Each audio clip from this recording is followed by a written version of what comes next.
Welcome back to OtakuDaiKun. We're going to be continuing Fate Grand Order with the Tunguska Sanctuary. We're almost just wrapping it up, to be perfectly honest. However, you guys are bringing to my attention that on New Year's Eve, for some reason, they have an epilogue. Now, you guys are confusing me because it says prologue in the text that you're writing, but I'm like, isn't a prologue supposed to come before an event, and an epilogue should come after? So I'm a little confused by that. Why do they call it the prologue? You're also talking about part 2? Part 2 of what? Preview of Lost Belt 7 will be? I see. Does, like, new actual story stuff happen in this supposed prologue? Or is it literally just like a after credits, like, sneak preview type of thing?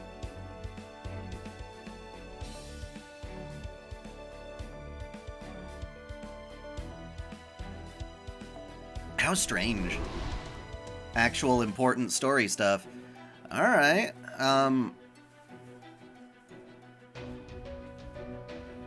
that's weird. Well, it sounds like I will be doing a, well, that sounds like an important bit of story then.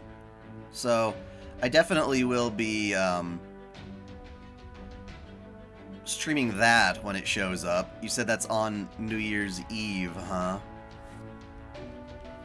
Well, we'll figure that out when we get there, because right now we've got some more story to cover.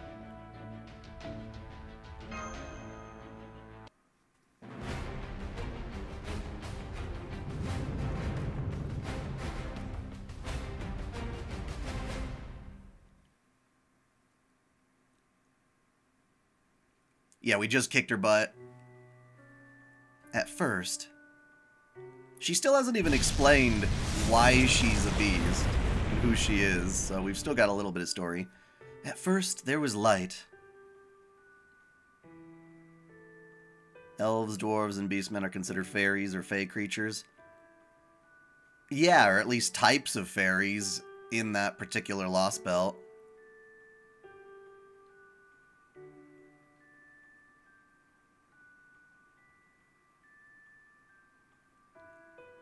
Gotcha. Okay.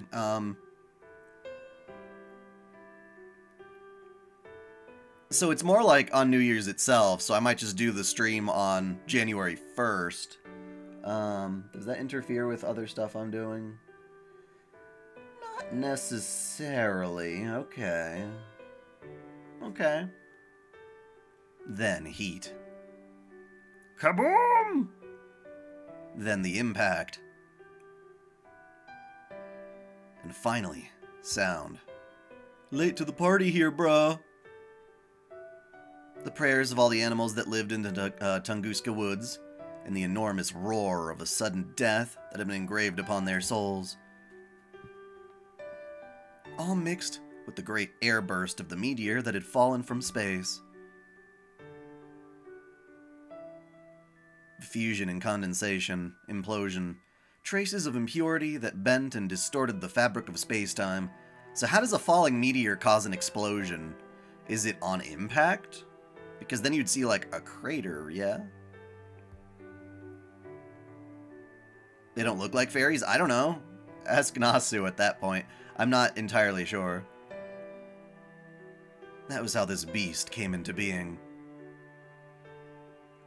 Its origins had no connection to either legend or history. It was the product of disaster, nature, and prayers, agonizingly screamed into the void. I'd like to think it's their, like, subconscious prayers, like, oh, I don't want to die, that kind of thing, as opposed to, oh, our Lord and Savior, please, thank you for this food, you know, that kind of thing. A nature spirit who had nothing to do with humanity, despite possessing a natural spirit origin.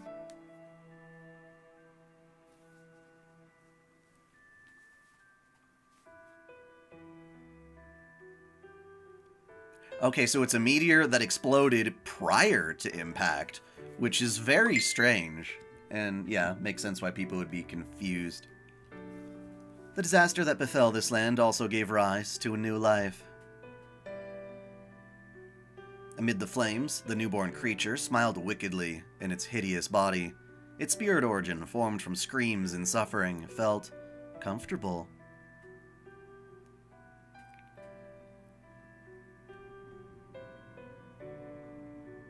They're the same.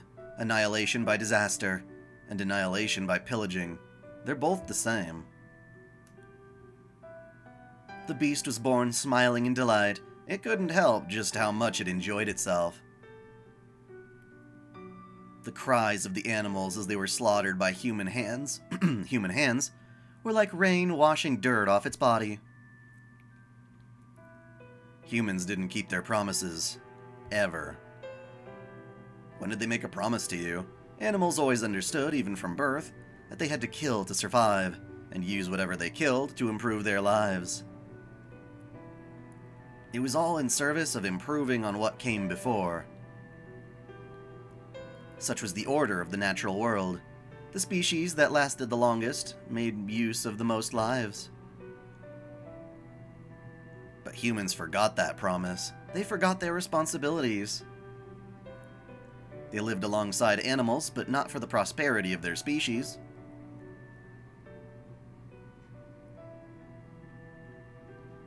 Then why? Why was the ground drenched in blood? Why had so many species gone extinct? There was no answer. Of course there wasn't. Humans never had a purpose for doing what they did. The beast felt no anger, no grief. Its very spirit origin was born from a natural disaster. I mean, you could criticize humans for, like, overkilling animals and not making proper use of everything that they killed. But at the same time, we do, like, or maybe criticize, like, the factory farming side of it, where you're doing everything in such mass and abundance that you don't have to. But I'm like, I don't know, man. Her criticism does not seem so perfect. Why is Perseus not an FGO? It would be cool. Yeah, I don't know. That's definitely one of those examples where, you know, a new Lost Belt or a new event or something could toss him in. Its very spirit origin was born from a natural disaster. It would side with neither humans nor animals. Humans just got really good at it. But it was troubled by the unpleasant sense that something did not add up. Coexisting for happiness, not to flourish. Raising animals to share in their joy, rather than to protect them. What, you mean like pets? Or saying that we just, like, eat animals for fun and not for necessity. Double Tamamo strategy, huh? Affection and taming. As animals, that love was inherently contradictory. In the natural world, love is what those who raise children feel. But the idea of raising something solely for the joy of it was alien to the beast. To me. And yet... I mean, if you're specifically talking about hunters... You wounded the earth, the only being to be born from the ashes of all those deaths. Cursed beast. I doubt many will celebrate your birth. Still, you should at least have a name. Yaskaya. It felt like someone had given me a name, or maybe I'd simply named myself. Yaskaya. Yanskaya? What, you just butchered your own name right after learning it? Koyanskaya. Koyanskaya. Koyanskaya. That was when I understood. These feelings I had were evil. They went against natural law. No living thing should have these feelings. Dubrinia talked to this newborn? Really? Not even beings they call gods could control feelings like these. These feelings must warp every living thing born on this planet. Like a human who's killed by the animals they love. Like a god who's rejected by the humans they love. I see. Then I'll take that form. When the fourth position opened up in 2019, I was incarnated as their replacement. If affection, taming was evil, then I would follow those laws to the letter, evil creature that I am. I would take over for the god who was once denied that same love. I was born without a father, without a mother. Lacking a father to inherit anything from, and a mother to be born from, I came into existence as a singular being. Why? Why else? To learn about a mother's love, true love. And yet I had no mate. I was the only one of my kind on this entire planet. So, I decided to take in children. I visited several lost belts, hypothetical worlds, and I collected monstrous children, children that would suit a monster like myself.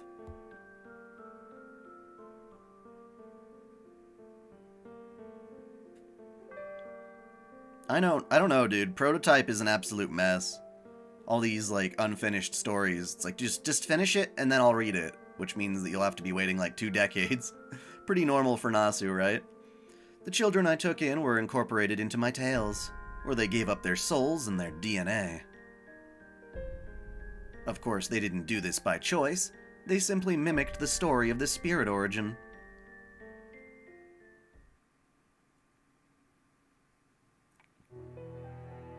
The nine-tailed fox birthed countless creatures from its tails. That is how the monsters of Japan were born. It was the legend of another beast just like me. Do you want a 20th anniversary? I don't care when it comes, but I want that remake sooner than later. The fair-faced golden fox, the nine-tailed beast. Amaterasu. I decided to follow its example. I would obtain 9 tails, and follow through them 9 children. We're finding out about Koyanskaya's birth, her origin story, but I didn't want just any creatures for my children. I would never accept animals from a world humans control. As a being who refused anything to do with humanity, who refused to accept humanity at all, I knew that my children would have to be creatures that didn't exist in human history. Hence the Lost Belts. Worlds far removed from humanity, dead even as they lived. Such monsters as could only survive in worlds like that would be my perfect children. I mean, there's still a lot of humans in the Lost Belts, yo. Oh!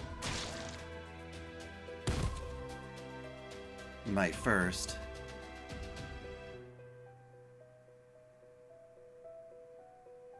Hey! Why? Oh. My second.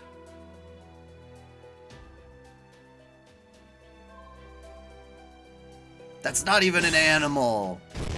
Doesn't count.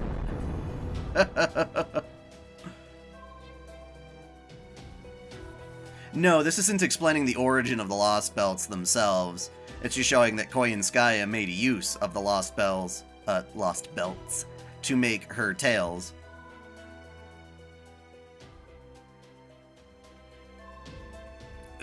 Oh, why me? Why? My fourth.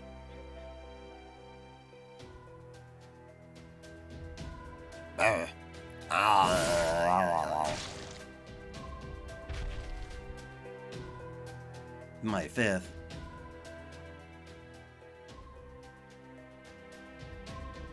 Huh? Ah!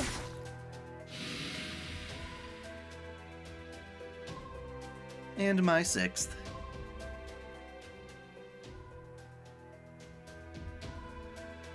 I used the information I absorbed from them as a base to make all sorts of new lives.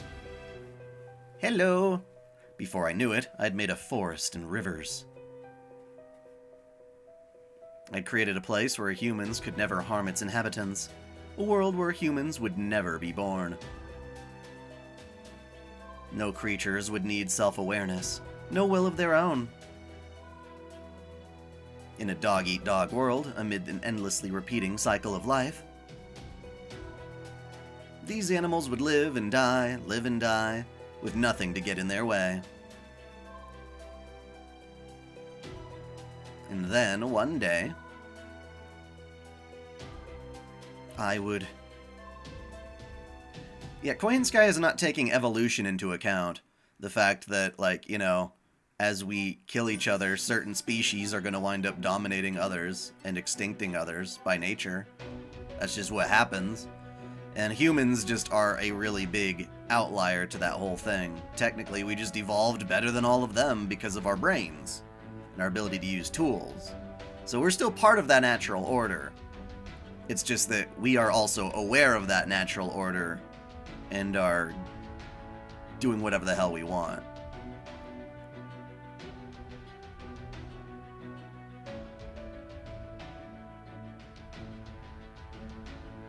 And thumbs! Yeah, the raids didn't last very long, did they? It's like, usually it's like one day.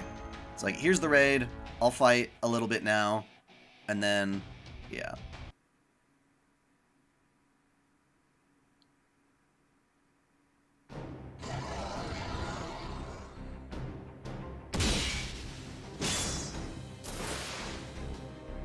Yeah. Hurrah! So are you saying Dobrynia came across Koyanskaya at her birth?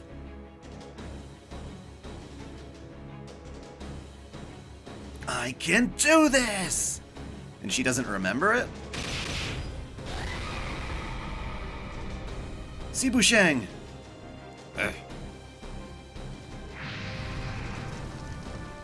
And now for my noble phantasm. Follow my lead, my mount. You got it. Wash away sin and gaze upon the sun. Come, three-headed dragon. Three-headed, huh? I got extra heads. How do you deal with that? Isn't that awesome? Well, that's a nice CG. Zmei Gorinik. Oh. Yeah. These are the radiant flames of the cursed three-headed dragon. Now taste the fires of hell. Now, I don't know if it's Gorinik or Gorinich. Russian's weird like that.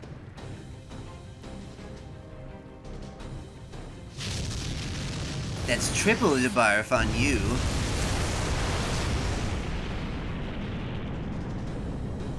Your turn, Taigong Wang. Activating all 84 inscription seals. Come to me, Scourge of the Gods. Come to me, my weapon of old. Let the sky open up. Come. Da Shenbian!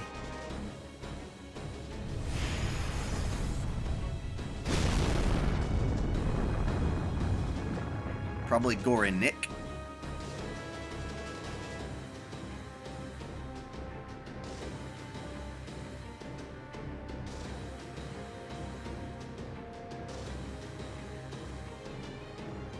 The haze is dissipating.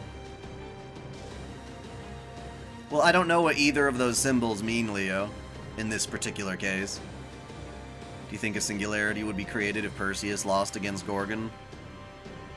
Not necessarily. Unless something was interfering in the process of human history that made that victory possible.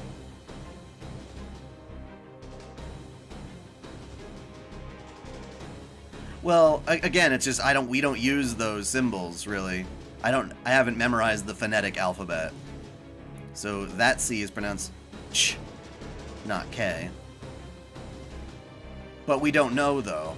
We don't know which one it is, do we? Yeah. That was Nikachich using her strongest attack, then Taingang Wong doing the same, with an anti-beast cherry on top. Not even a beast can deflect so many powerful attacks. We need one more good hit. Chaldea, if you would.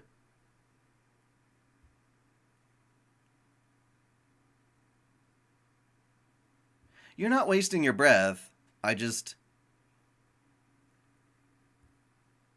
Do you use the CH sound or not? Or is it just a k?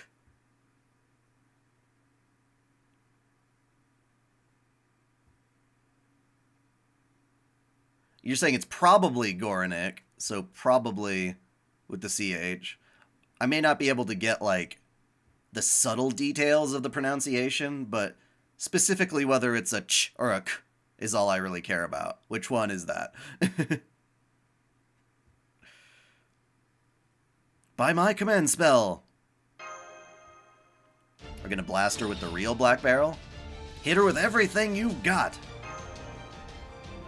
Because when Mashu uses the Black Barrel, that's when it's a dope thing. Ah! From above? Bunker Bolt, point blank shot. Nice. Nice, Mashu. You nailed her right in the head.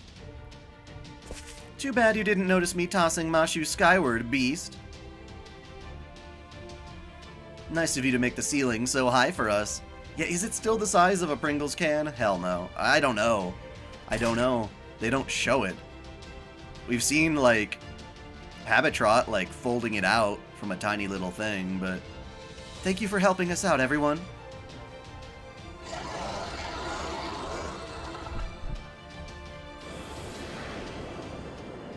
People told me, you know, it's a Prichniki and not a Prickniki, so I was like, okay. So we'll go with a Prichniki there, which means you should, in theory, do Goranich. The target's magical energy levels have dropped significantly, and her expanded spirit origin has returned to its normal size. I already made an executive decision about what I would do back in my lessons in Magecraft on dragons, but I can't remember which one I chose.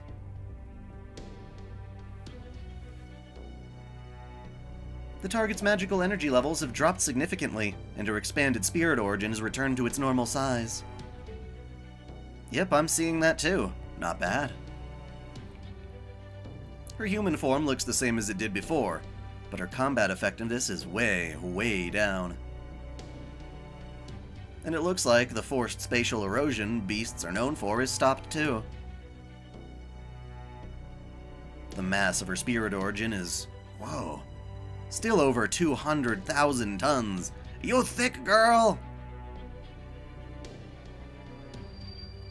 Well, why are you turning back into sweater form then? That all sounds like good news. I guess that means the battle is over for now then? Mermaids should exist in Fate, yeah. There's just not a lot shown of them. We need some mermaid waifu really bad.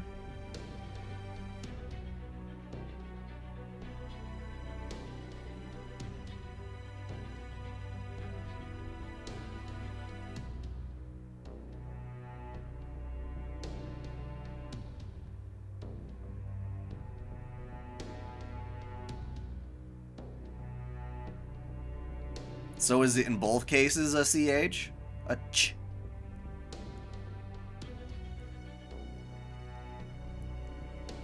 Well then, I'm gonna head back on ahead of you guys. See you at Chaldea!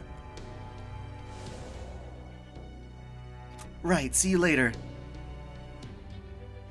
Great job, everyone. We hung in there and we won.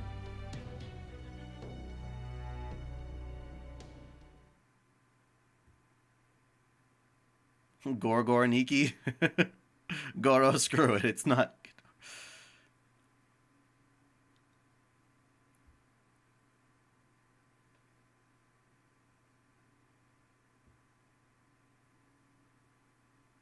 You're right, Yao Bikuni. Yeah, okay, you're right. You won? My spirit's core is still very much intact. All I've lost is some magical energy.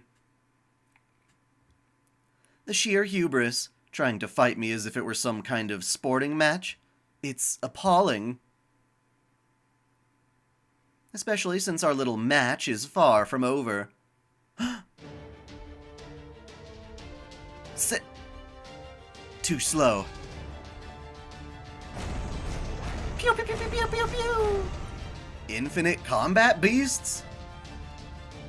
They're springing up from the ground. No, from the walls, too.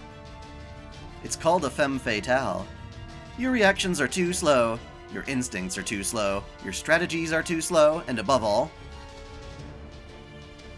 you were too slow to realize it was already too late. I count almost 1,000 combat beasts filling the hall. Countless guns and cannons designed explicitly for killing humans. This is bad. Really bad. How did I beat Koyanskaya? I don't have Melusi and I couldn't use her even if I wanted to. I do beg your pardon. These are both a hobby and my authority as a beast. Nega weapon. Since I've been killed far more times than anyone else, I can use your human weapons better than you can. I don't think that's usually how it works. Like, I've been punched so many times, I know how to punch better than the best martial artist. Like, no. No. Just because you're on the receiving end, you just know what it feels like.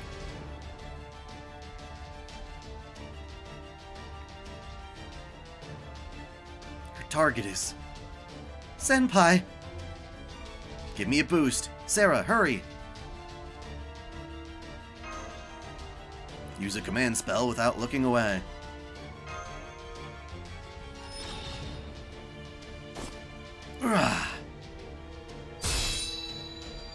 No, I didn't use Story Dobrinya, I used my own.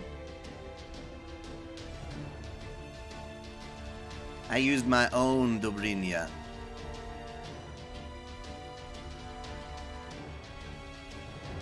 Urza Damask.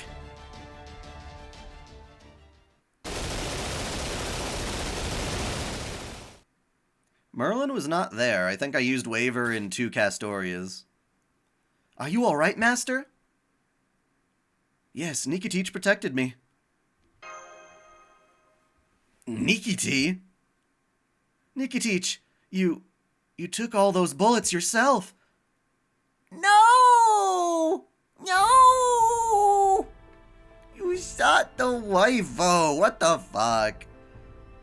No one shot her in the tit, though. That's kind of surprising given how many guns there are. My second noble phantasm is an armored conceptual weapon.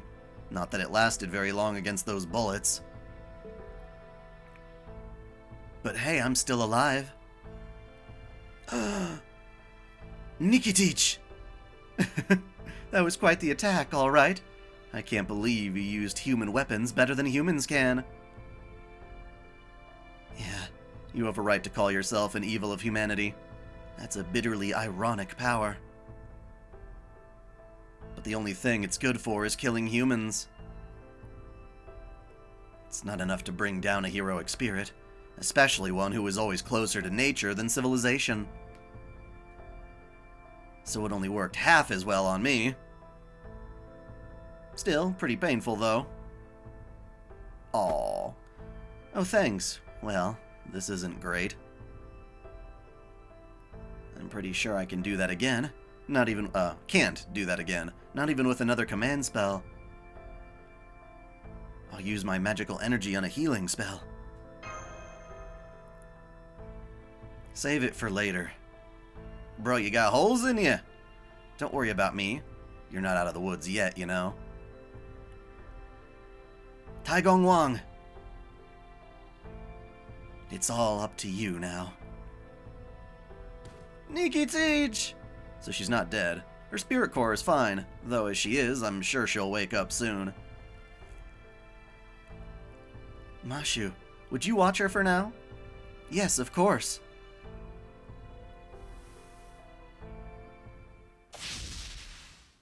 Angry demon beast, pardon me, Koyanskaya. You get it right. Try anything funny, anything at all, and I'll separate your head from your shoulders. So I'd call this off if you know what's good for you. Well, for the time being, it looks like Koyanskaya has been neutralized. So far, so good. Of course, we're inside her reality marble now. She may very well die if we cut off her head. But what if she doesn't? She'll probably either summon an infinite number of lost kin, or an infinite number of large combat beasts will open fire on us. If she does, I can't be sure we'll be able to keep Lady Sarah safe this time. And if she dies, the chance of restoring proper human history dies with her. So I have to do something before that happens. Just stay calm, Taigong Wang. Stay calm and activate your thought keys. Tamamovich Koyanskaya, a lost beast who created a sanctuary in spite of her hatred for humans. What in the world are you? Initiating remote contact with the target spirit core. Success. Beginning real-time analysis. I don't know, I assume they're here, they're just not firing because we've got, Koyanskaya at neck point, I guess. A utopian sanctuary where wildlife flourishes. And a hellish landscape full to bursting with loathing for humankind. They say that reality marbles are windows into their users' souls. So this place must contain your heart's deepest secrets. So then you must be. Do you think your ace in the hole will work? Absolutely. Tell me, Koyanskaya, you're the one around whom this whole world revolves. Who are you, truly? Who am I? Haven't I made that abundantly clear by now? A nine-tailed fox. No, you are not Daki's shadow. I sense nothing of that Millennium Fox spirit within you. You are indeed a beast, an evil of humanity, and you may look like the fair-faced golden fox, but you are not her. So then, why are you a beast? Why did you choose this place? Why do you hate humans so much? My Christmas was fun. Normally don't watch FGO streams, but I love Beast Koyanskaya theme. Nice. Why are you who you are? And why are you here? I have good news, Yellow Flash 2 and Asmongold have just exposed more of the localizer corruption. Yeah. That's right, the question is...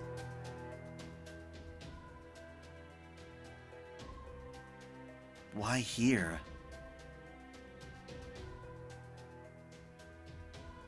Why this place? Which one suffered a massive explosion? Or which suffered a massive...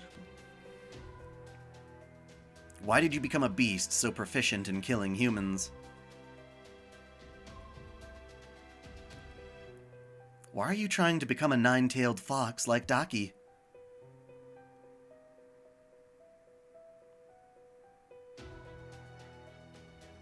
Maybe Koyanskaya and that explosion are connected somehow? Gotcha.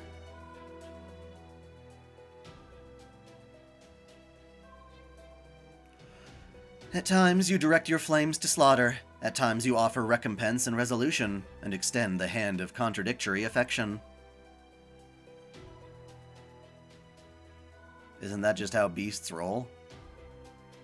And I can see there's something you love, too.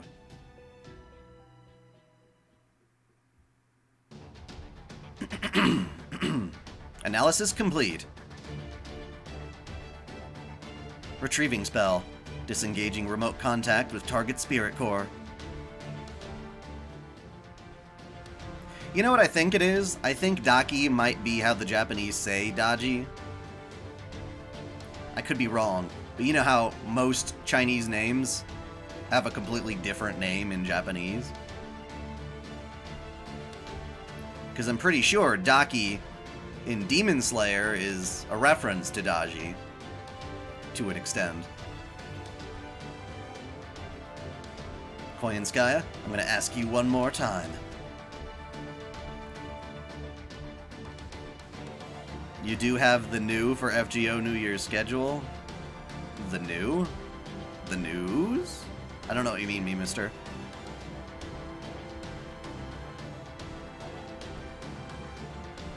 Yeah, yeah, everything on Discord is very helpful. You have the stream schedule for New Year's what? Huh? Did you come here from the sky? Oh, and what would make you think that, Taoist? From the sky? No, let me be more precise. I know what you are. You're the power of the explosion that ravaged Tunguska over 100 years ago. You're the lamentations of the animals who were wiped out that day. Was she the power of the explosions, or the will of the animals? You're the screams and suffering of nature itself. You're the despair the living creatures feel for sudden death. You were the cursed prayers and agonized howls that were burned into this place, Tunguska. Well, I've been telling you guys the truth. But this is the first time, like, anyone in the main story has figured it out, which is surprising. All melded together to become a beast in flesh and form. That is who you are. Miss Tamamovich Koyanskaya. Saying her name like that doesn't really do anything.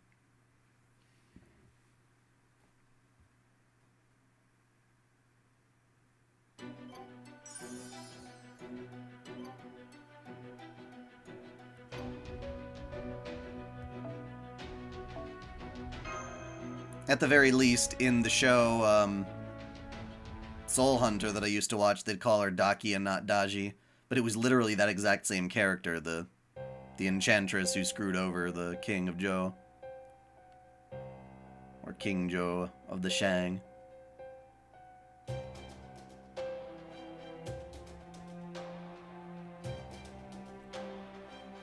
You were the cursed prayers and agonized howls that were burned into this place, Tunguska.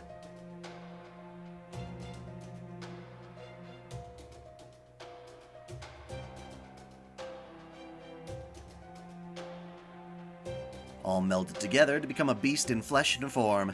That is who you are. Oh, you already said that. Damn it. The Tunguska incident, then... Do you mean she's a concept come to life? The incarnation of the Tunguska incident? No, I shouldn't be ruling that out. There have been other instances of concepts becoming heroic spirits, and besides, meddling with concepts is also said to be the heights to which magecraft aspires. And even though it was a natural phenomenon, it was also such a massive disaster that human history couldn't ignore it. Which means it becoming a ghost liner isn't all out of the question. Yep, the director's right. We know for certain that Koyanskaya is a servant. I didn't do a lot of the raiding, but I used Barghest mostly for the attacks.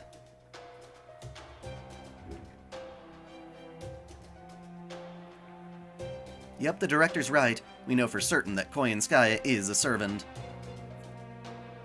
The fact that she's an alter ego alone is proof of that, by definition.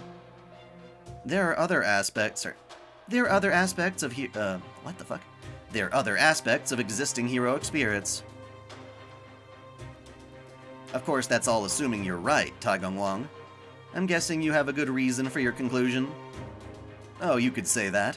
I reached this conclusion by examining her spirit origin and spirit core. I had to use a finicky spell to do it. For it to work, a lot of very particular conditions have to be met. but fortunately I managed to get it working. Though not without a few moments of jaw-clenching worry. Incidentally, you were the one who gave me the last hint I needed, Lady Sarah. I don't remember doing that. When did you cast a spell on me?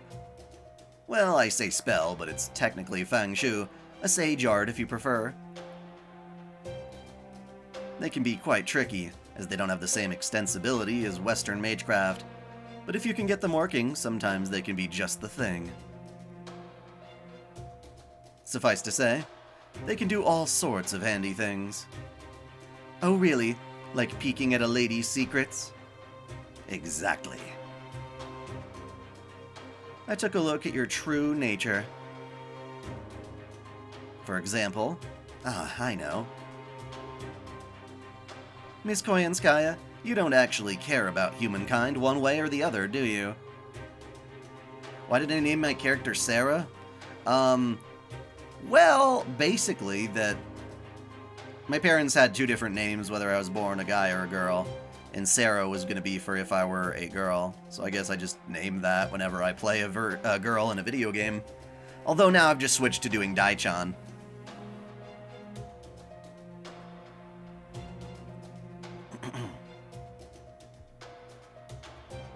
Huh. Hang on, that can't be right. We've all seen how cruel she can be, not to mention her obsession with sadistically torturing humans. If she really didn't care about us one way or another, then why would she... Huh. Ah, but it is the very fact that she doesn't care that allows her to be so impersonal when dealing with us. Don't get me wrong, I'm sure she really does hate humankind, but not enough to go out of her way to eradicate them herself. Am I looking forward to 2024? There's a lot of really cool stuff in 2024 I'm excited about. At most, she'll just toy with us now and then, though her idea of fun does tend toward the bloody. Still, in the end, her interest in us extends only to enjoying the show as we're eradicated. And that's because, deep down, she honestly couldn't care less about us. Rar. Well, Koyanskaya, is he right? Go on, say something. Oh, Fox got your tongue? In the year 1908, a massive explosion occurred over the forests of Tunguska. I know that. You're just repeating yourself like a million times. With it came a blinding flash, intense heat, a massive impact, and many sudden deaths. I'm sure there were some animals who must have confused that explosion for gunfire. But it was, in fact, simply a natural disaster that claimed their lives. That deep-seated resentment for humans is essentially no more than residual thoughts pasted on after the fact. Why'd you get pizza, and where'd you get pizza? Little Caesars. You went to Little Caesars? They had a cheese pizza. Oh, okay. Well, thank you. You're welcome. My wife brings me pizza. Oh. A texture that's only skin deep. That's why you can't really get too invested in the eradication of humankind. One look at this biosphere is all it takes to see what it is you really want. That's right, there's something you value far more than eradicating humans. You figured it out too, right, Lady Sarah? I think it's exactly because you don't get along with humans that you love them? Ugh, I swear, the counterforce, was it? I saw records of it from the Seventh Singularity, but it's a truly irritating thing. I can't believe it was able to find a heroic spirit this perfectly suited to match me. Or maybe it's just that sheer variety is proper human history's greatest weapon. You're starting Code Geass soon? Very good anime. You will have a good time. Indeed, I'm very sorry about that. We do have well over 10,000 years of history to work with. Suffice to say, our side has no shortage of experts and specialists for just about any situation you can think of. So it would seem, I clearly lost when I decided to go on the defensive. Good grief, I suppose I have no one to blame but myself. It's all my fault for getting saddled with an extra curse and stopping to lick my wounds. If I really wanted to kill you all, I should have taken the initiative and gone after you myself. Welcome, duelist. Oh well.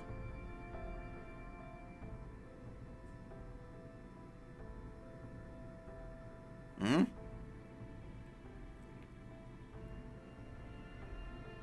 It's not as though I suffered any losses, so I have no regrets about how the whole thing turned out.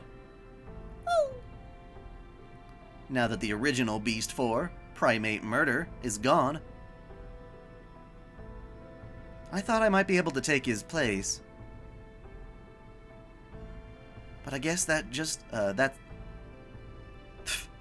you can't blame me, it's a typo this time. But I guess that just the pipe dream, Mao. What are you playing this on? iPad. I swear it really feels like this whole planet has it out for me. My dreams of becoming a beast have been dashed. You Chaldeans have walked all over me. It's so infuriating. I feel as though I might just lose my mind.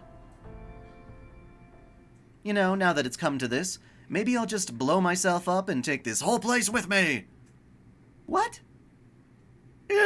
Oh, this is bad. Koyanskaya may be acting cute about it, but she's deadly serious. Trust me, she is a staunch believer in taking everyone with her if she has to go down.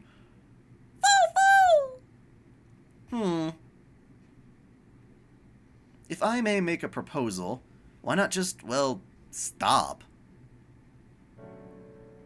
Forget about trying to become a beast or pretending to be one of the foreign god's disciples, or having anything to do with Chaldea or human history. You can just leave it all behind and be done with it. Huh? Huh? I have a third option in mind, one that doesn't involve either of us dying or being wiped out. It's called an orgy. Will you give it a chance? I mean, you don't even care about humans, right? So don't you think it would be ridiculous to risk your life for something so insignificant? I'm kind of having a hard time understanding Koyanskaya's personality now like this. Like, I can understand the resentment of a bunch of animals that were killed and wanting to survive. I can also understand them being like, well, while we're at it, we're also pissed at humans for hunting us in extreme. That much makes sense. But what's this part about not caring about humans? It doesn't make sense, because they just spent that whole entire monologue telling us about how evil humans were. So my brain hurts. I can't figure out which way or the other I should interpret this. You know, that's a good point. Chubs? Now, don't look at me like that. Believe me, I'm not going soft on her or anything. I'm just thinking of what's most likely to get me out of here alive. This whole place is part of Koyanskaya, right? We have no chance of escape if she blows herself up, so there must be some kind of compromise here. Not to mention that, well, this isn't a lost belt. There's no actual need for us to kill each other. No reason we can't all just coexist peacefully. So if we can talk this out, there's no point in us fighting. Isn't that right, Sarah? No, young master of Chaldea? You didn't grow up as a cold-blooded mage. You're an ordinary person who's been thrust into a position of extraordinary responsibility. So I'm sure you understand what I mean. In fact, you probably understand better than anyone. Yes, sir, I do. I hear you, Goffy. Fighting to eradicate every last one of your enemies is such a pain. Did you have to put it like that? That might have been one of my top 3 all-time best moments in my whole life, you know. Oh, sorry, I guess I'm not too good at putting things delicately. Catch you later, Michael Daniels. I did mean what I said, though. We're talking about the kind of war where all you get for your troubles is a pile of corpses, right? And you'd rather not fight if you can help it, right? I'm just saying I'm right there with you. Ugh. I'm genuinely astonished. I would have thought you in particular would still be nursing a deep grudge against me, Your Excellency. Oh, believe me, I very much am. I'll never forget the mistakes I made in Chaldea, or the many atrocities you've committed. But this isn't about any of that. I'll pay the price for my foolish mistakes, and you can pay the price for your crimes in your own time. My, how cold of you, Your Excellency. You really did turn out to be a third-rate right to the end. Oh, not a third rate, just third rate. As a mage, of course. Abridged Tristan? There is a thing like that? Still, as the loser, I have no right to choose. Go on then. Kill me. Seal me away. Do what you will with me. It won't make much difference either way. Even with me out of the picture, there will still be a second or a third. Come now, didn't you hear me? I said I have another option. Yes, proper human history can be cruel. There are never enough seats on the boat you want to ride. Tristan is in Yu-Gi-Oh? I have a pretty good eye, and I know a lot about a lot of things. When it comes to the Lost Belts, Chaldea has no choice but to destroy them to ensure their and humanity's survival. That's not the case here, though. Your world has nothing to do with human history.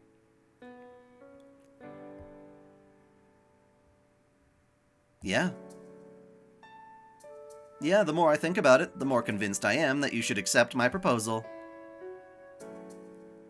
There's absolutely no reason for us to try and kill one another. Really, it's simple. That's not how I see it. I've already put down roots here in my birthplace.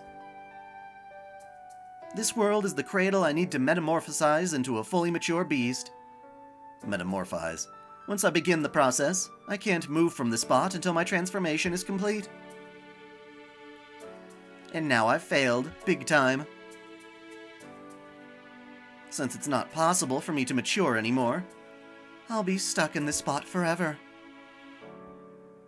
So even if you succeed at taking back your precious humanity and proper human history, my little world here in the corner of Siberia may cause all sorts of errors when it comes time to restore it. She has a point. We could argue about exactly how we're going to take back and restore proper human history. But I can't deny that the scenario she's describing is a real possibility. So what should we do then? Maybe it would be better if we just put her out of her misery. We could always try cutting off her head and seeing what happens. What do you think, Master? If you think we should behead her, just say the word and I'll... Nah, that's fine. What is your plan, Taigong? Jesus, you stalling bastard. That's right, in fact. I think everyone will be happy with what I've got in mind. Now, if I may... Orgy. Makes everything better, right? This place is a reality marble. It is an inner world that perfectly reflects Koyan's mindscape. It's not as distorted as a singularity created with the Holy Grail, nor does it have the finality of a lost belt. Which means this world can continue to coexist. Yeah. True, I suppose it's possible that it could impede on the restoration of humanity. At least if it were to stay here. What, you gonna stick it on the reverse side? But what if it was somewhere else? That's right, it could go someplace else. Like space! Someplace not even on this planet. Or do you truly think there's nowhere in the endless expanse of space where you and your world could continue to exist?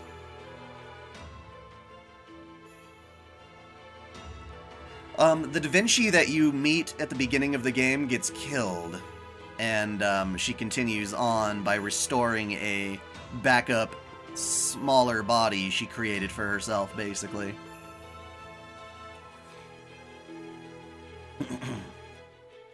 That's it. A place where this world wouldn't interfere with the restoration of humanity. Spice!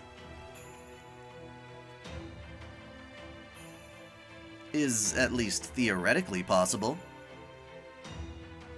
Since this world's outer shell seems to be exceptionally strong, I think it should be more than able to withstand even the harsh vacuum of space.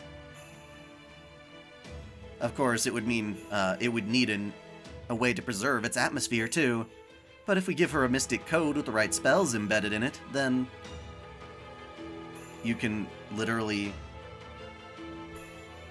just make a mystic code that lets you breathe out in space. Well, that's nice.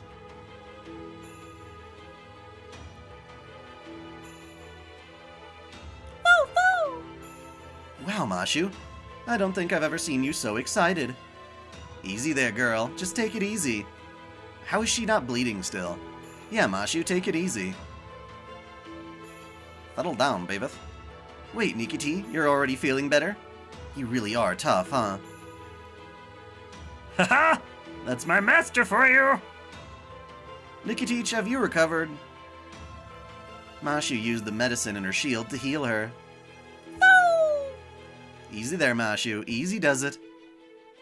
Why are you saying that to her? Why don't we finish hearing her out?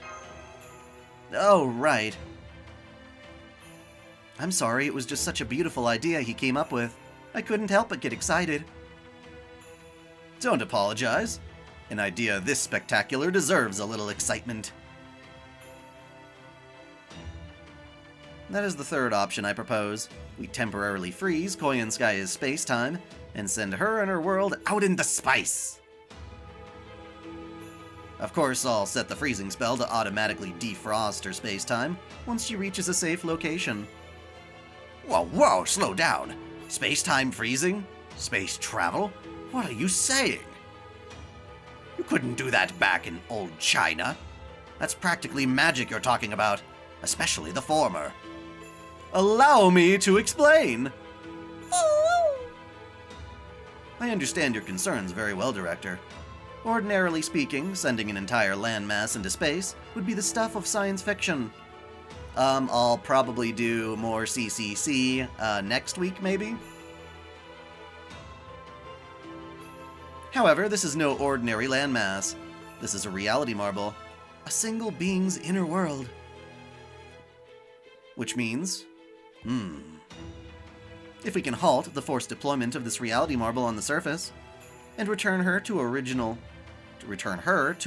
human size. Exactly.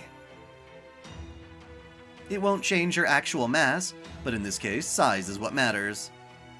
Are we gonna give Tamamo Koyanskaya a lipo? That said, even at human size, it would be difficult for me to launch her into space with the power I possess. So I'll tweak the space to shrink her down a little more, until she can fit in the palm of my hand. Then I'll be able to send her out into space, no problem.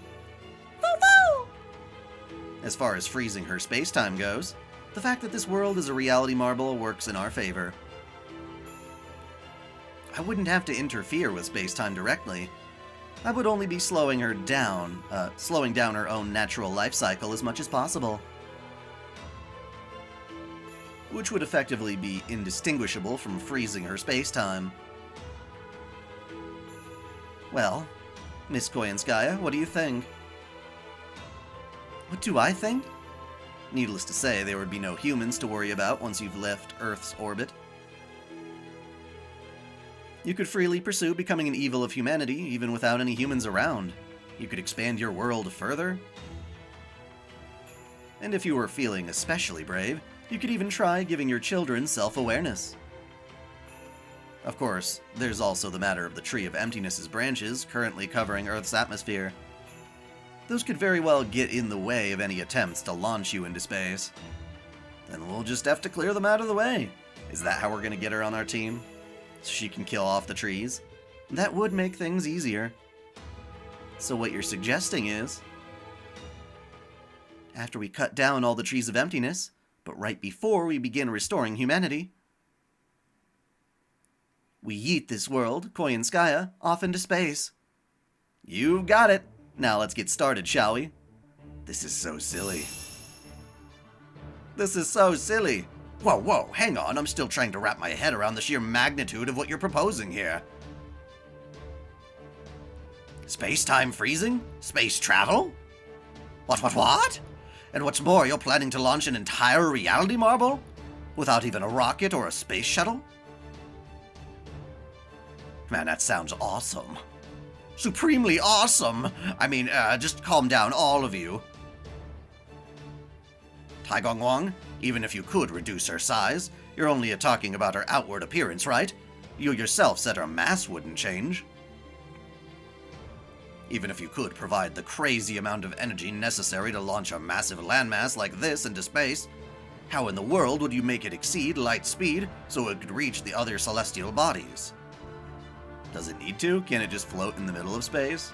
Even the Stormporter's 3 magical reactor cores running at full blast in tandem wouldn't reach anywhere near enough power. Well, as it turns out, I do know a way, and a proven one at that. Tell me, everyone, are you familiar with Noah? Of course we are. Noah? You know, the guy with the ark? Yeah, it's right on the tip of my tongue. My brain is so foggy I can't put my finger on it. It's the one with a raven at the end, right? You mean Noah from the Old Testament? Duh! The one who built a huge ark and used it to save 2 of every animal from dying in a worldwide flood? That's the one!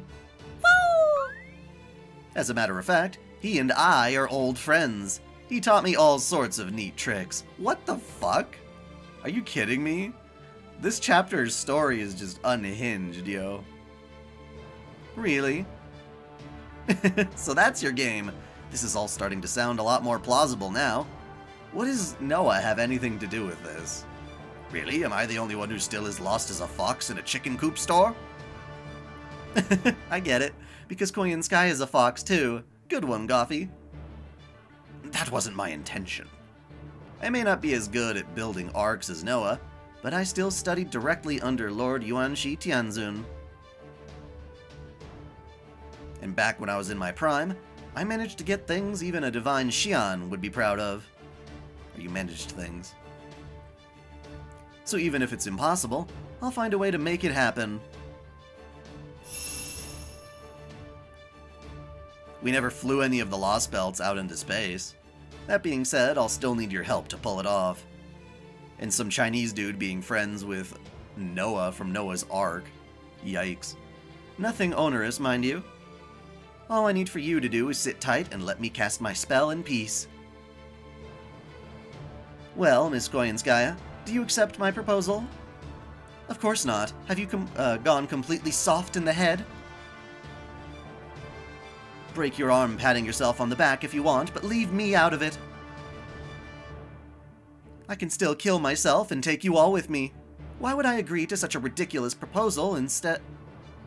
Oh, I think you will, Koyanskaya. After all, this is a mutually beneficial business deal, no?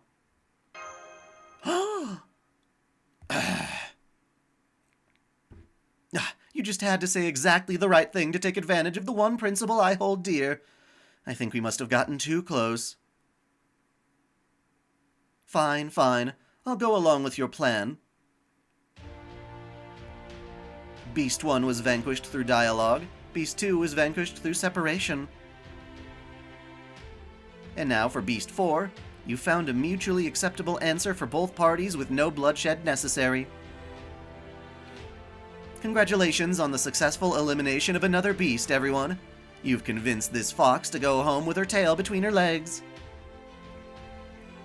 Though, of course, I only do so under duress because I've lost. Yeah, we still had to kick each and every one of their asses prior. Alright then, Lady Sarah. Give me all the magical energy you've got and then some. You got it! How much more do we even have? Good news, Taigong Wang.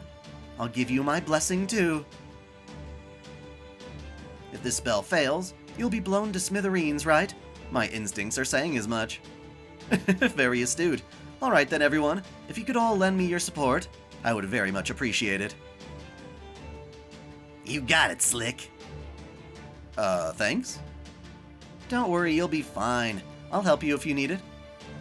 I doubt it will come to that, but thank you, Lady Ibuki Doji. That's oddly reassuring.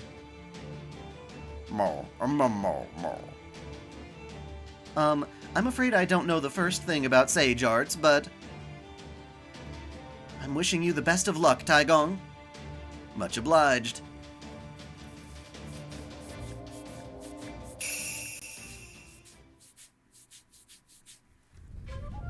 Oh, we got some live 2D style stuff going on here.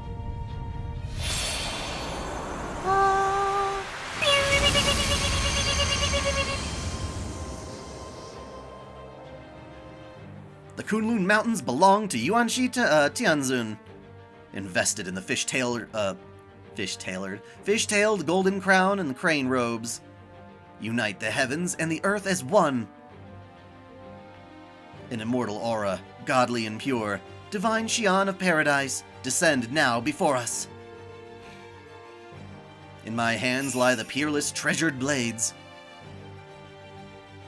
Encompassing geography and astronomy alike, the 8 trigrams lie within me. With them I am on equal footing with the divine Xian. And as proof, before me, the King Father of the East, Dongwangong. To my right, the Flame Emperor, Shenggong. Behind me, the Queen Mother of the West, Shiwangmu. To my left, the Mother Goddess, Nuwa.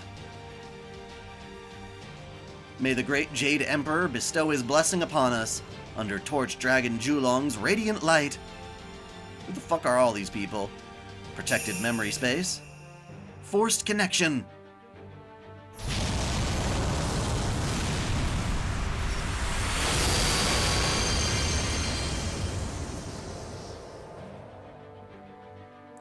With initiative from Yuanshi Tianzun, Spirit of Ling Bao? Yeah, Ling Bao Tianzun, and expertise from Daode Tianzun, I reached the heights of the heaven of jade purity. What weird things. To the source of all things, Taiji, now hear my plea. Hurry up! And give me all you've got. That doesn't sound very fancy. Hit me with your best shot. Fire away.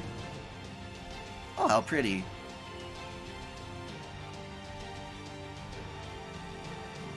How do you like your space being frozen, Koyanskaya?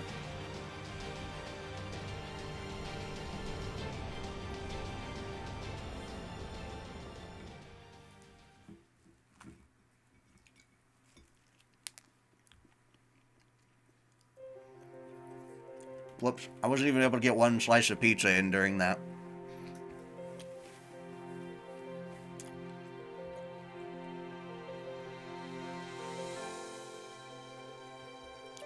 It's good. Oh, wow. Foo, foo! Tiny lights danced through the air. These light particles, presumably a result of Taigong Wang's spell, began to fill the hall. And we're probably doing the same across the entire special region. They had a warmth to them, as if they had a life of their own. Yes, the adventures of El Malloy do discuss philosophy magecraft. Taoism, basically.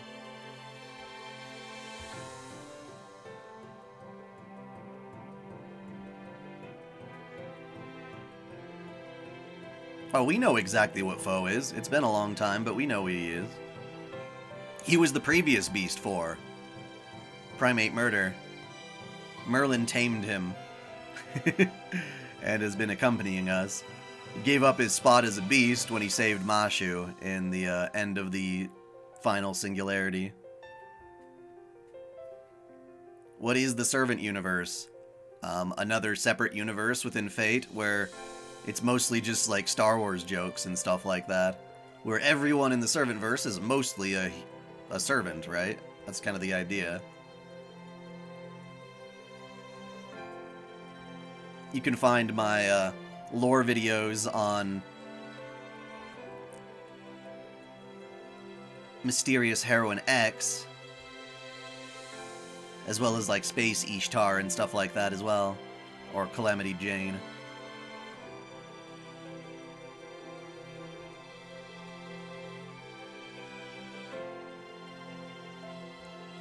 Then the particles began to surround Koyanskaya's body.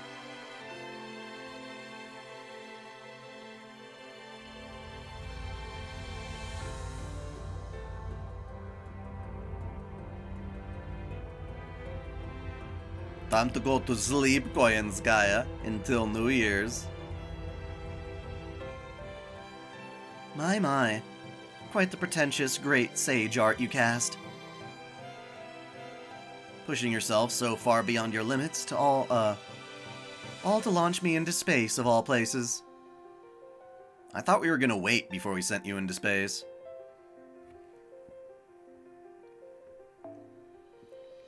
I forgot how Reen was able to be a servant in the Servantverse when she had a dad. Did she get turned into a servant? I can't remember how that worked. I wish I could be there for the launch, but I doubt that'll be an option, which is why I programmed it to work automatically. Oh, he was a foster father, not bio father. Servantverse is weird, yo. Even if I've done lores, things like that, I just forget. It's so easy to forget a lot of this stuff. Once this place, your reality marble space-time, has been completely frozen, it will spatially compress into the shape of an egg. Not unlike the world egg seen in Indian or oceanic mythology. One day, when humanity begins its restoration, the skies will open up again. When they do, your world egg will be launched into the stratosphere, and eventually arrive at a place where you can live in peace. It could be a corner of outer space, or it could be another celestial body. The rest will be up to you. You can set up your world wherever you like, and it's no business of mine what you do once you have. Humanity will not be able to interfere. Tamago no Mai. Suddenly it makes sense. I think that was part of a meme before. That sounds great. If it actually works out, I can't think of many things more expensive and time-consuming than space exploration after all. You know, I still don't understand. Why work so hard to resolve this in a way that lets me live? I'm not the fair-faced golden fox. I'm not the evil demon you once pined for. True, you're not. It's a great shame it's a great shame. I, too, was misled by my superior on that score. Heh. It's because you're hot. That's the answer to a lot of things. My children never grow or evolve. They're little more than mindless meat puppets. From your perspective, you must think my love and hate are simply warped. So why save a world like that? Why would you ever even want to save me?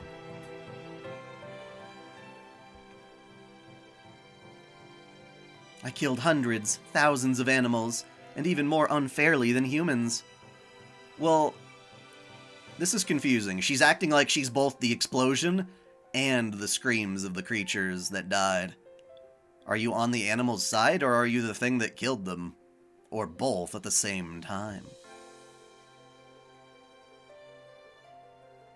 I've sworn vengeance upon humanity, which didn't do jack shit, and gone around acting as though I speak for all animals. This kingdom I've made has no future whatsoever. and I didn't even try to give my subjects self-awareness or wills of their own. So why? Why would you ever save a liar like me? Don't worry about it. This is just something I want to do. Oh, come to think of it. Did I ever mention that I can be a bit egotistical? It's hardly my place to say liars should ever be rewarded. I'm quite a skilled liar myself, you know. Am I wrong in assuming that Koyanskaya chose to embody not necessarily Tamamo, but rather Amaterasu, which is basically, you know, Tamamo's ultimate form, because she's a divided form of that.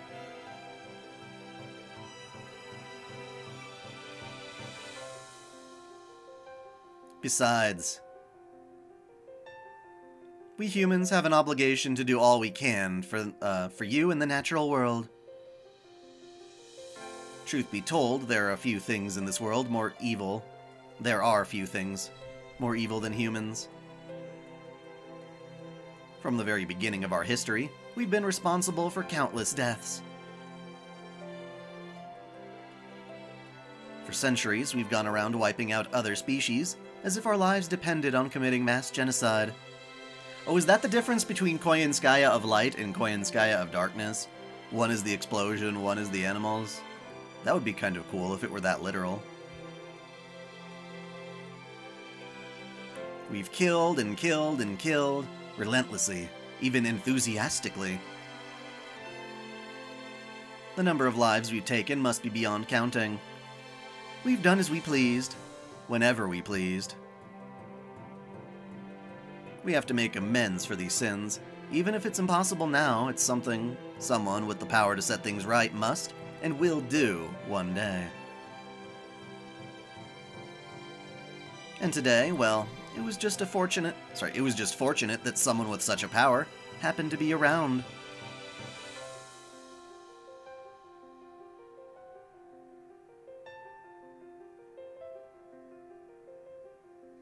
I see. Well, thank you for that positively vomit-inducing answer. Then allow me to respond in turn. You didn't come up with this plan just now, did you?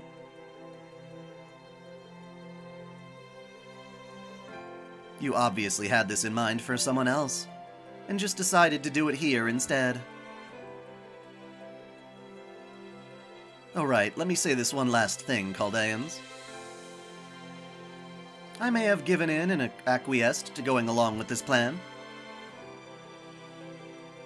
but don't think this means our business is concluded. If I ever decide you lack the power to clear the skies, well, you see where I'm going with this, yes? I'll crack my world egg open from the inside and put this world's roots down in Tunguska. And eat every last one of you humans alive.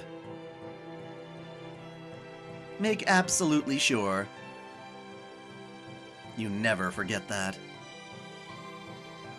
We will, I promise. Never gonna forget that. Never gonna let you down. What? Why are you looking at me like that? Oh, nothing. I was just admiring the brave face you're putting on. You really are an irritating little man, aren't you? But I guess that's alright. I'll play along and go to sleep, at least for now. Farewell, everyone. Aren't you gonna say thank you? When somebody does something nice for you, little Yaskaya, you're supposed to say thank you. Well?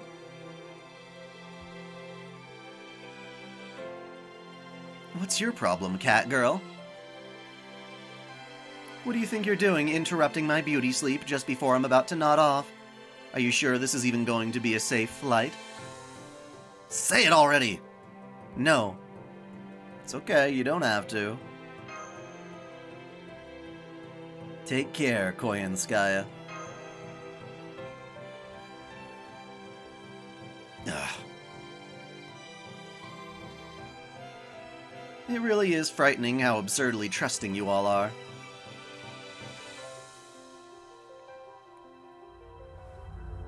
Goodbye.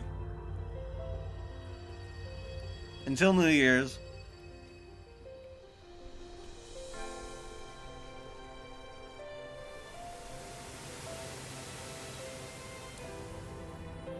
This is a cool animation.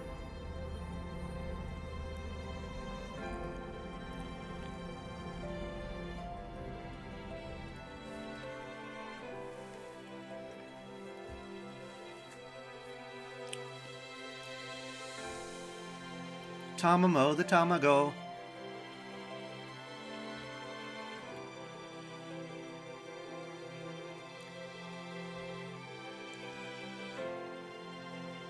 At New Year's, we get to roll for Koyanskaya of Darkness.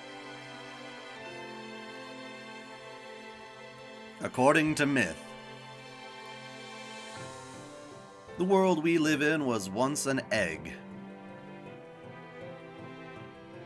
And just as we living things were born, so too was the world around us. Thus, this world egg contains everything, even as it rocks in its cradle. I, Taigung Wang, Lu Shang, the heroic spirit, declare to all the gods of the heavens and the earth. This world egg needs no protection and no blessing. It was decided of its own accord that it cannot exist with humanity. And so, I ask only that it be given safe passage in its journey through the grand expanse of space. If possible, I also ask that my calculations for its course are perfect. Well, then again, I'm sure they already are. World Egg Koyanskaya, you who contain both sanctuary and hellscape. You who so despises humans. Peerless infant, monster born in and of Tunguska. May your journey be safe and... Huh? Huh?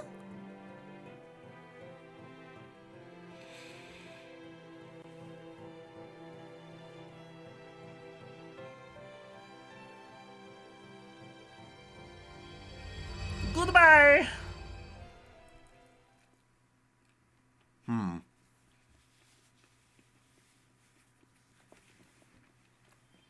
Cool. But we're not done yet. There are still 3 more nodes. God knows how long they are.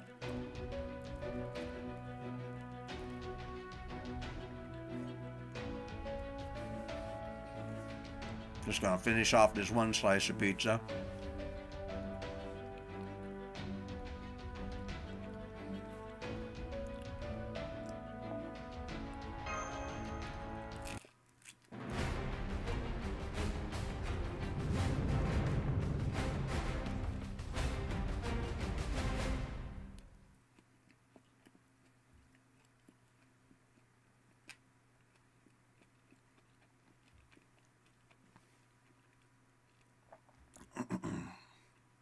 Bleach.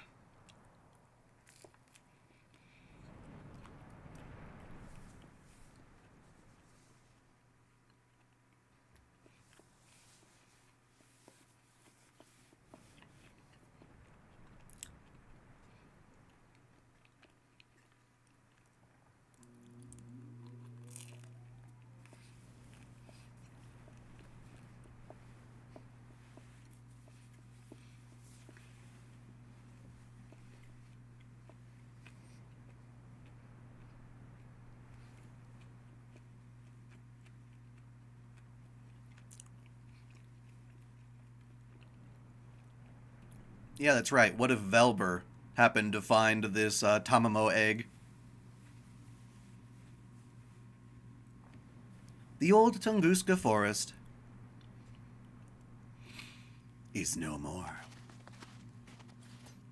We're back on the bleached earth. It's all the same everywhere you look. Yes, Senpai. There's no more sign of NFF's headquarters. The death zone or the life zones, verdant forests and babbling brooks. They were here not too long ago, and now they're all gone. No, that's not right. Since this endless white is the present default state of the world, maybe it's more accurate to say it's gone back to the way it used to be. It really is gone without a trace, huh? Where's the world egg, Taigong Wang? I hid it in a place and time. Oh, I see. I hid it in a place, time and space work a little differently. A place where time and space work a little differently. It's not as out there as void space, but it should keep the egg safe from anyone trying to meddle with it. Then when the time comes, when the trees of emptiness's roots are gone, and the skies are clear once more, it will launch into space automatically, and no one will be the wiser. So, set it and forget it, huh? Sounds good to me. Samurai Remnant is cool. I wish it had better servants, personally. I have to say, I'm absolutely exhausted. Thanks for helping with Koyanskaya. I hardly did anything deserving of thanks. If anything, I should be thanking you for indulging me. So, thank you.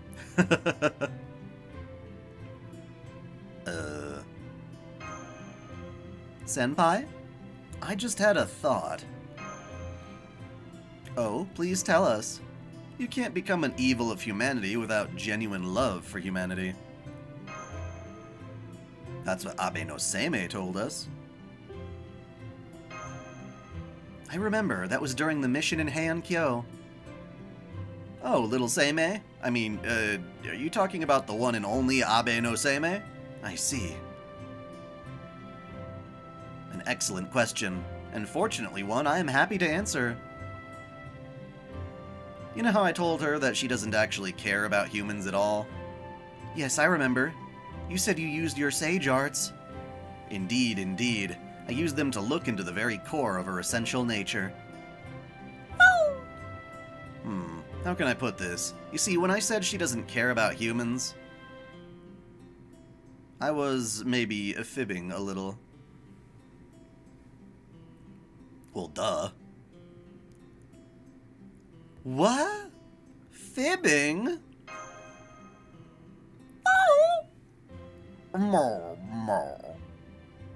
Hey now, settle down, foe. You're scaring Shibushang. So, you're saying you lied? I did. Defiant. Foe! Fuck you! Ow, ow, ow, but not in a bad way. I promise you it wasn't some malicious deception or anything like that. If there is a kind of lie you can justify telling, it's the kind I told her. Your lie was justified? Yes, that's right, although she actually does hate humanity.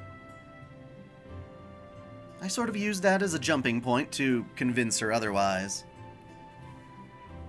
I mean, she really did seem like she couldn't care less about humans, right? That much was apparent in both her words and deeds.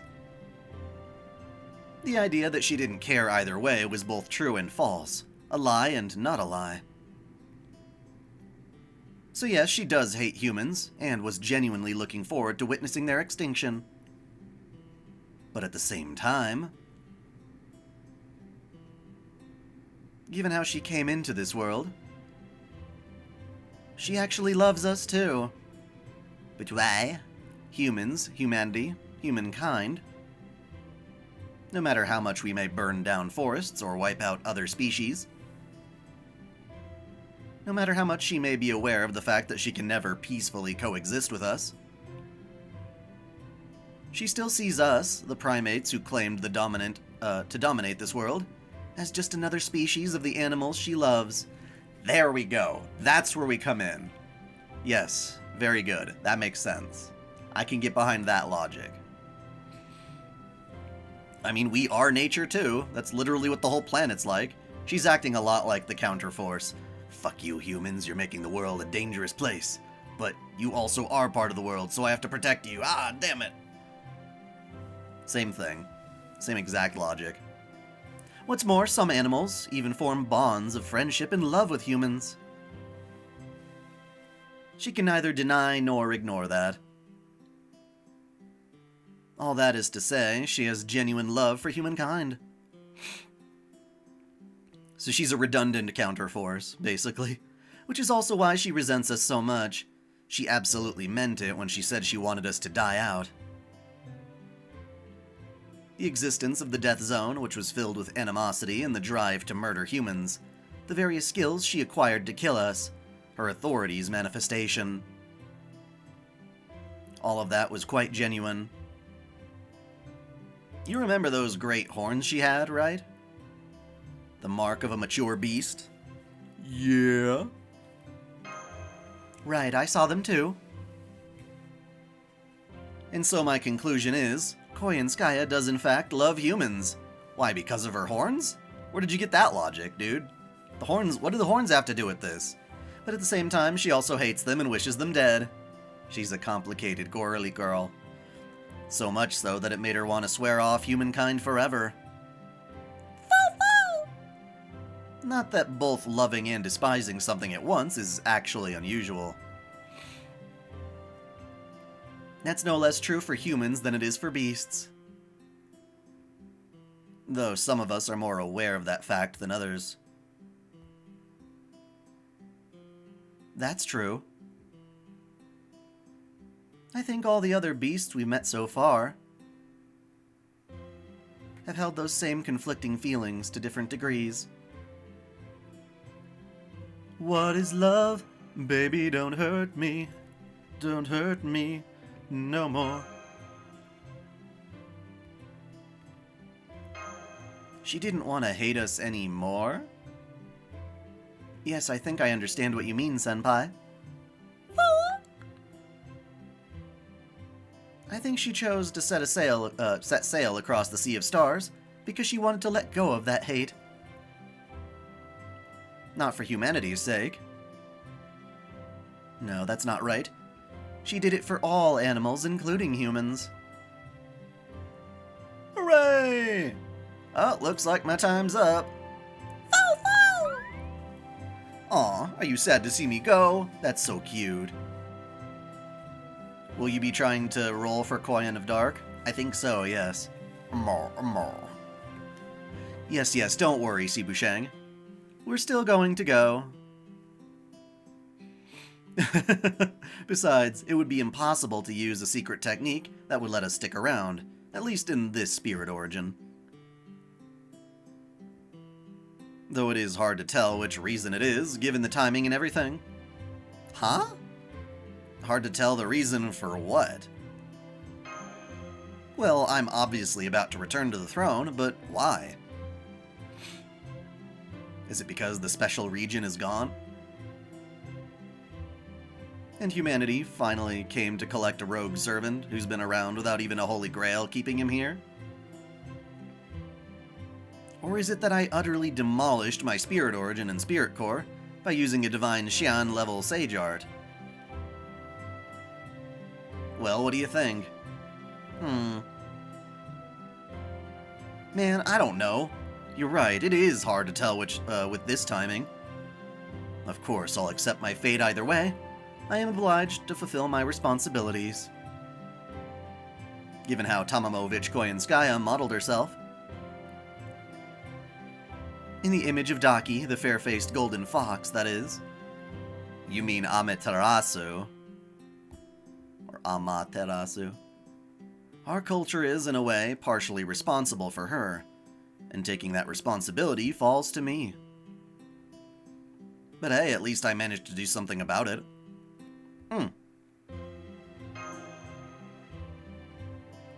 Well, this is it. If we're fortunate enough to see each other again. I'd appreciate being summoned as a caster next time. I might just be able to come as a grand. Yeah, whatever, buddy. Mama.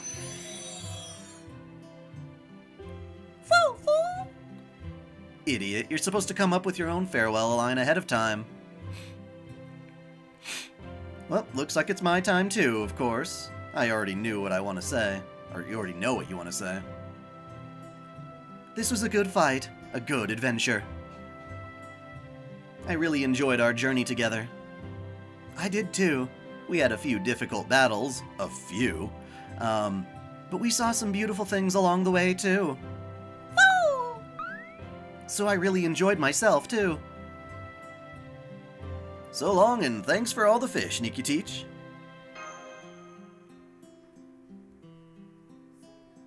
I wonder if that was even in the Japanese version, because clearly it's a reference. Hitchhiker's Guide. I know. But was that in the Japanese script? Bye, Chaldea. Don't go dying on us too soon now, you hear? Farewell! So did she meet Koyanskaya or not back in the day? And just like that, they're gone. Aw, I'm gonna miss having them around. Taigong Wang, Sibu Shang, Nikitich, Dragon. Well, we already summoned them, so yay. I never did regain my memories. I really hope that doesn't mean I forget all about this after I go back to Chaldea, you know? You won't, I promise. Yeah, I'm sure you're right.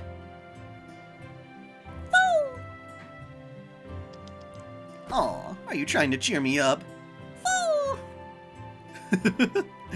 Foe just likes diving into that cleavage, we know it. Motorboat and menace. Goodbye, great heroes. You guys were lots of fun to hang out with. If we ever get to see each other again, I hope we can go drinking next time. As long as there are soft drinks too, I'd be down. Yeah, well, I don't drink booze. I would too. That sounds wonderful.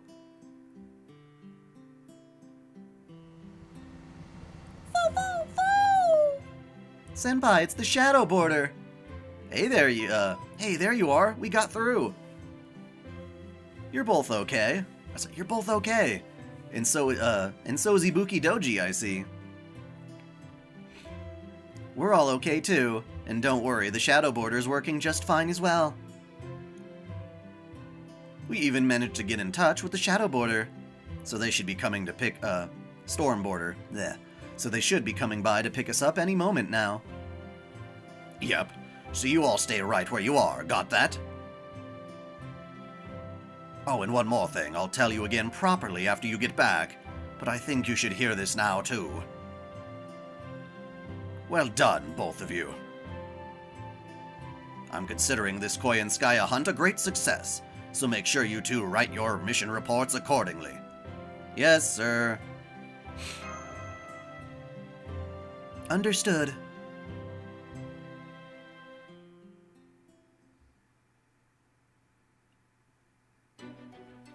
Clickety click, click, click. I was gonna take another bite of pizza, but they didn't give us that. Let me finish my pizza! Ah, beautiful beast. A superlatively beautiful woman, your beauty undiminished by the dreadful harm you have done to this world and its people. You were truly strong. I lost more allies than I can count to you, many of whom I considered friends. I'll never forget the battle I fought to capture you. I thought so many times that I was about to die. But eventually we won. We finally deposed the Shang dynasty and imprisoned you in demon-binding chains. You never stopped struggling. You were relentless in your determination to survive, even if you had to live in filth or subsist on mud. Over and over, you begged us to spare your life. Over and over, you cursed the world and everyone in it. Somehow, even that side of you is beautiful to me. You were hot when you were angry.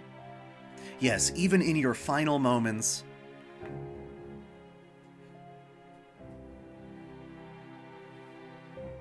Goodbye. Dude, check this dude out. He's got like fucking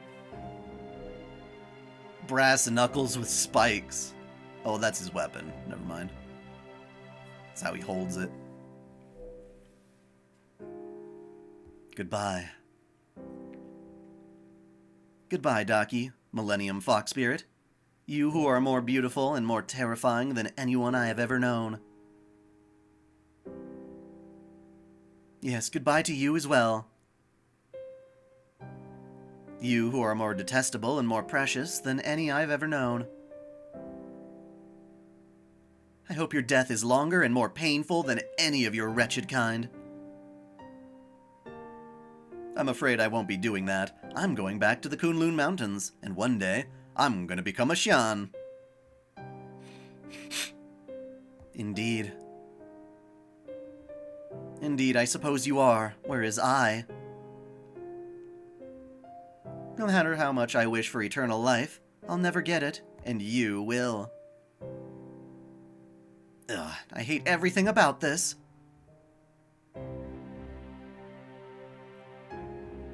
Well, fine then, if that's how it's going to be. I want you to live the rest of your eternal life cursed by every beast that lives. You're cursing me? Damn straight I am.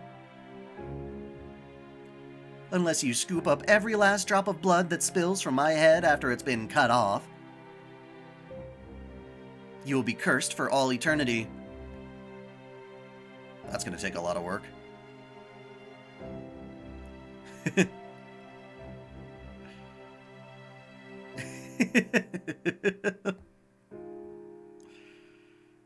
If you're going to enjoy eternal life, you'll also have to live with eternal regret.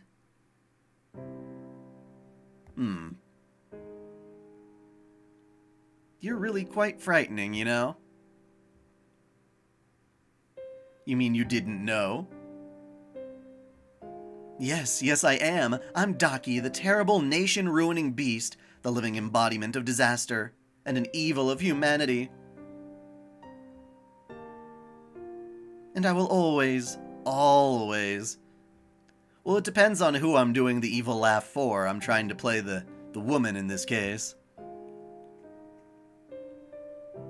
Hate, curse, and despise you.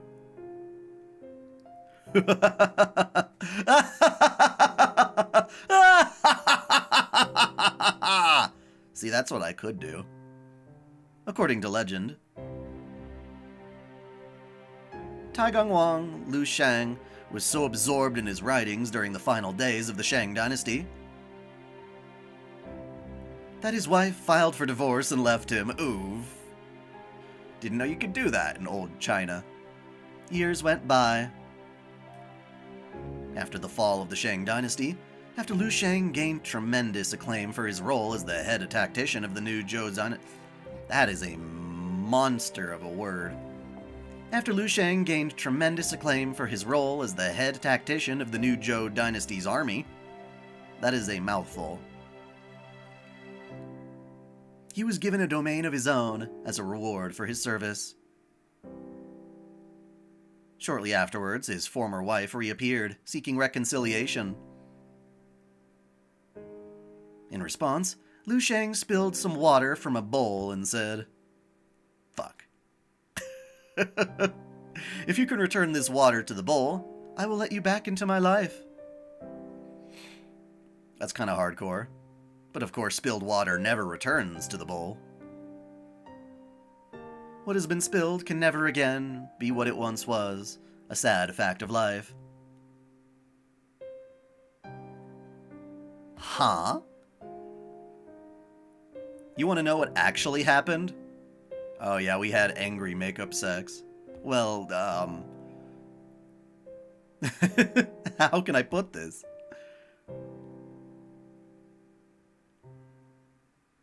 I guess we'll find out in the Final node.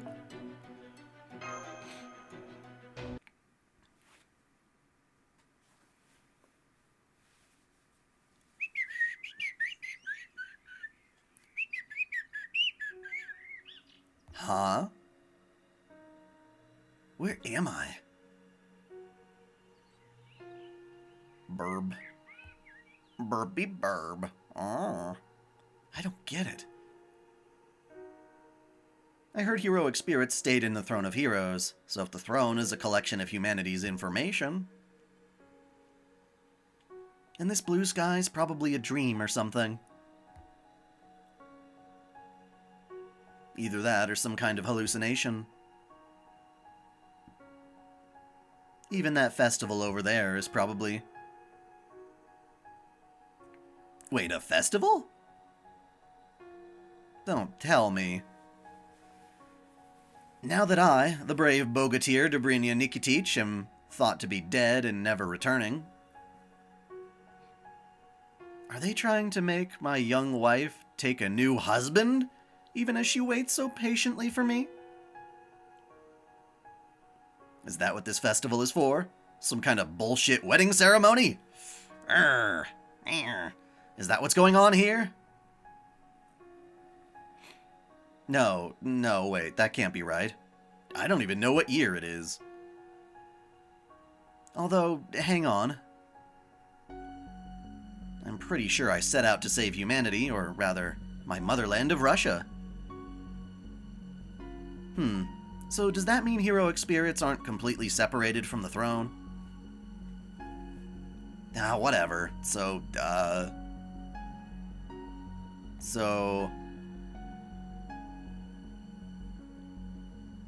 Are they really going after my wife while I'm away? Again? Don't they ever get tired of trying the same stunt over and over?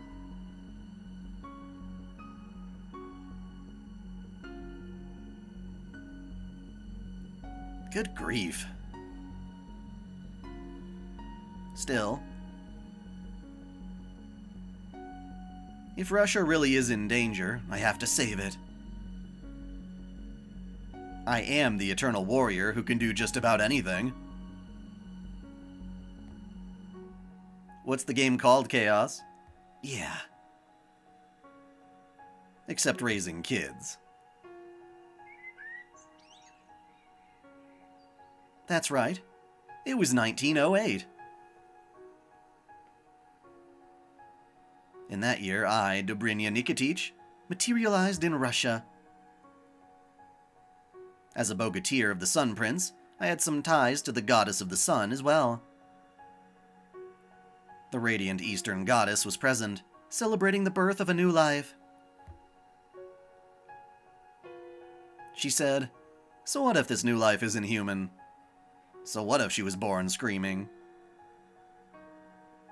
Though she may not reach the sun at its zenith, she was still born from brilliant light. That makes her my child. I see, that makes sense. She said she didn't have a mama. But figuratively, she did. And so I ventured to the heart of the site of a massive explosion.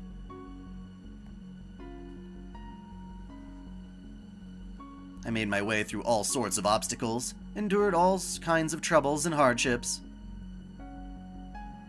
I fought and killed strange creatures, things that were neither dragon nor insect nor anything else I knew. That had been warped beyond recognition by the fragments of the rock that devastated Tunguska's forest. There, on the top of a pile of fallen trees that had been burnt to a crisp, I found you, still a baby. I gave you a name, and I gave you food. I stayed with you for as long as I could, but I was still only a heroic spirit, an empty, transient shadow. I couldn't be there to raise you to adulthood, much as I wished otherwise. I couldn't be there to lessen the burden of your curse, or let you vent your frustrations. I could only be there when you met your end.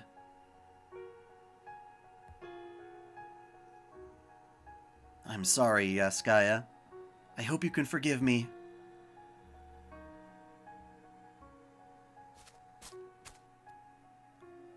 She will, I'm sure of it. Who are you talking to? Ah, it's you, my beloved spouse. If you don't believe me, check for yourself one day. I bet you'll find Yaskaya is more willing to forgive than you suspect. You think so? I hope you're right. I can't imagine she will. Still.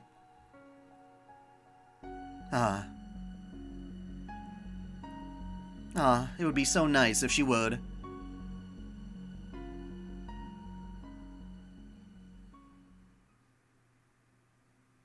Well, that's a little confusing. So for some reason, after Dobrinia's death, she was summoned, for some reason, to 1908 with the Tunguska event. You're saying you got the Amaterasu reference because, their god, a sun god, was watching over it. Was that literally Amaterasu looking down, or was it like a Russian equivalent? I couldn't catch that part.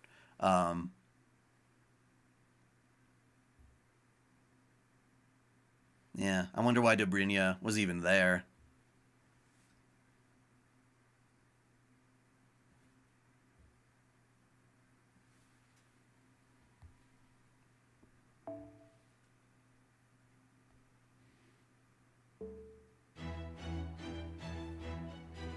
I have way too many grails. Way too many of them. Wait a second. It vanished. It vanished! Oh no! Oh no! I didn't know it would go away and you couldn't go back to it. I mean, there's nothing to go back to, I guess. But, yeah. Alright, so basically on 1/1. What day is that? What day is that? Is that the Monday? Is New Year's a Monday? Sure is. Alright, so New Year's Day, I will, schedule another stream for then. That'll be my next live stream, and, Yep. We'll play whatever this is, and I will try to roll for Koyanskaya of Dark. That should be fun. Thank you guys for tuning in. If you enjoyed this video, feel free to subscribe for more anime goodness. And until next time, celebrate your fandom. Oh, as far as your other question about when I will do the video, I will make a lore of this after I stream whatever this epilogue entails, so I'll include it.